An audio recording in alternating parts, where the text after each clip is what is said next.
una obra recomanaria una parella, la que han de formar Clara Segura i Ramon Madaula, que consideren en dos escenaris diferents. D'una banda, la Villarroel, en una obra que endú la balda una altra parella, la de Cristina Genevat com a traductora i la de Julio Manrique com a director, i l'altra, El Lliure, on faran una Jane Eyre que farà la Carme Portacelli, que tinc molta intriga com una directora contemporània i política com la Portacelli dirigirà una obra clàssica com Jane Eyre. Doncs jo l'espectacle que vull veure aquesta temporada, de fet són 3, i és la trilogia d'Agrupació Senyor Serrano, que es podrà veure al Teatre Lliure, i és per 2 motius, perquè són una de les companyies més interessants del panorama actual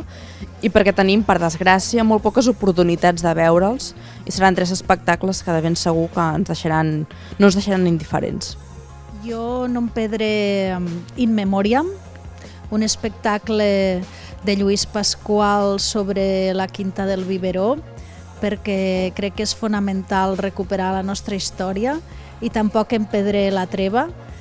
dirigida pel Julio Manrique. Continuem en conflicte, però ara situat a Estats Units i arran de la guerra de l'Iraq. Doncs jo l'espectacle que no em penso perdre és Boscos, del Wajdi Mowawat, que és la tetralogia de La sang de les promeses, doncs és l'última. Ja s'ha fet Litoral, Incendis,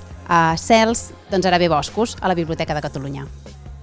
Doncs aquesta temporada no m'agradaria perdre'm per molta curiositat el relato d'un nàufrago que faran l'Emilio Gutiérrez Cava i l'Àngel Llàcer